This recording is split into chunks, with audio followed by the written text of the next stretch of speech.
Hey everyone, Adam SC1 here. I'm going to give you a quick video rundown of how to do the Kin instant swap process using a Ledger device, since everybody's been asking for a video tutorial. First, I want to disclaim that I don't think this is a good idea right now.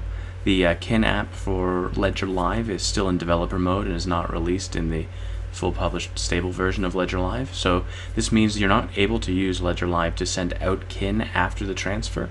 So you're going to have to know how to use the transaction builder manually to create and sign transactions in order to get your Kin back out of Ledger unless Ledger Live updates between now and then. It also means that technically it's not a stable Ledger app yet, so there could be some other risks there. You've also got to use CoinSwitch going through this process right now because Changelly has not yet launched, and the other exchanges do not support the instant swap method.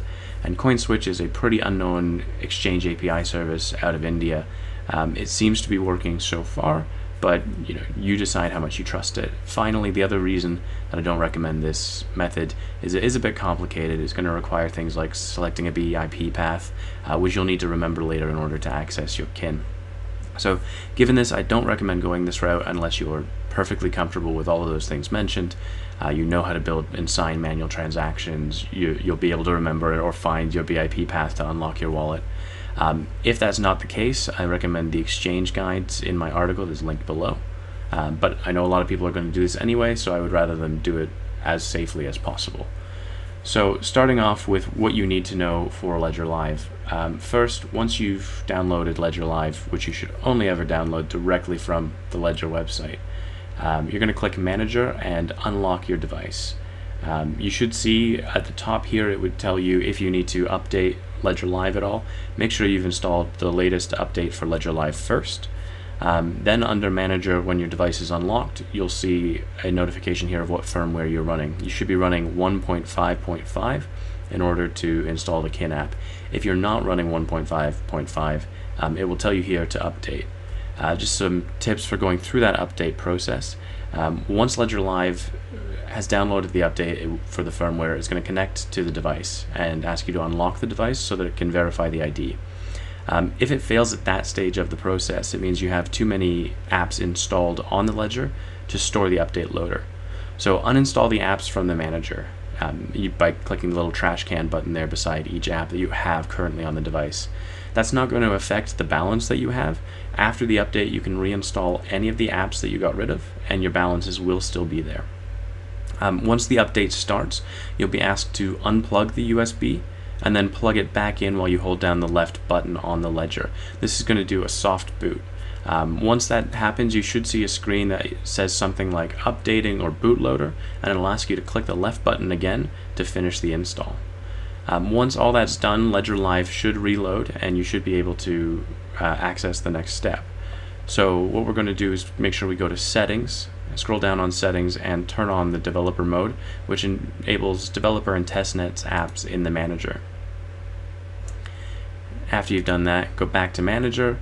It will connect to your device, and in the app catalog, once they actually load, you'll be able to search for Kin. Once it appears, just simply hit install the Kin app. It'll take a few moments, and you may need to do another verification or unlock on your device. The device should then say processing as you see it install, and once that's done, you've got the Kin app now on your Ledger.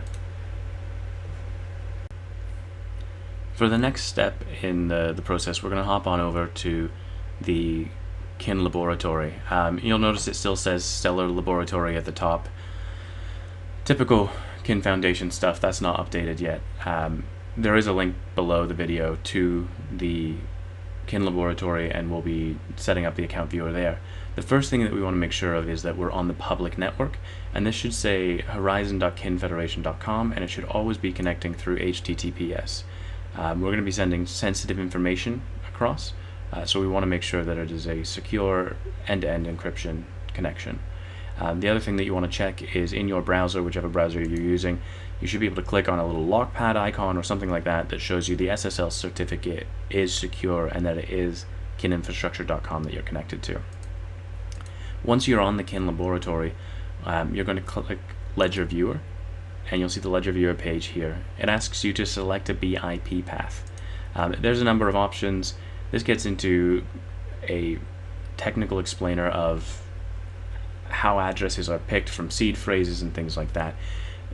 All you need to know is that Kin's Foundation has not set a standard BIP path for what is expected in Kin. No standard services exist selecting one path or the other right now, so you should be able to select any path as long as you remember what that path is in the future when you're trying to access it through your Ledger device. It may be in the future that there are wallet viewers that are using a set path and you'll have to manually go in and change that. So we can just select the very first path and it will say waiting for wallet. If your wallet isn't connected or unlocked, you won't get anything here. So now you have to unlock your device. Once the device is unlocked, open up the Kin app. You'll get the failed to sign Ledger device UTF timeout if you don't do it fast enough, and then so just go back in, reset it to select BIP path, and wait on wallet again. And it will generate a public key right there. We're going to copy that public key, and then we're going to go over to CoinSwitch. CoinSwitch is the only option right now that has the instant swap available. They have a specific page set up for the swap transaction, and I've linked to that below the video. Once you're on the CoinSwitch Kin swap page, you'll see it lets you set how many ERC20 Kin you want to send. I recommend always starting off with a test transaction of 1 Kin or something like that to make sure that you are able to transfer successfully. We'll hit continue, and it's going to ask us for the Kin mainnet address. So we're going to put in the address that we just got from our Ledger device on the Kin Laboratory. You don't need a memo. I put proof of tutorial in so that when I link to it and verify it on the Kin Explorer, we can see that this did happen. This was a live tutorial, and we were actually able to do that transfer successfully. Once you hit exchange, it's going to show you an ERC20 address for you to send your ERC20 Kin to. You'll need to log into whatever ERC20 wallet you're using, make sure you have enough Ethereum in there to cover the gas cost, and make that transfer. I'm not going to show you the address on the next page because that would be stupid and reveal my wallet. So we're going to use some magic video editing and skip ahead to the page after that. So after we've sent the transaction, depending on how many gwei you were paying for the gas, it takes roughly 30 block confirmations for the transaction to go through, and then another couple of minutes on CoinSwitch's side for them to actually send the Kin to the Kin mainnet address. But then you'll see a page like this verifying that it was transferred and how many Kin you received. There should be no network fee involved there. We're able to then transfer over to the Kin Explorer and see our transactions page, which is ever so slightly cut off. There we go. I did one transaction earlier, so we'll just go ahead and refresh the transactions, and we'll see a second transaction completed about 19 minutes ago. And once again, we've got the proof of tutorial memo in the memo field, seeing that that was that transaction that we just sent. So that's how you can transfer using CoinSwitch to your Ledger device. That Kin is now sitting on my Ledger.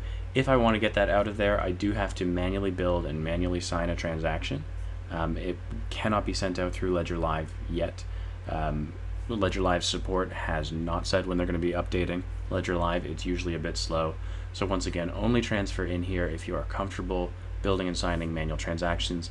If not, consider going the exchange swap route, which I've written about in the articles and guides linked below.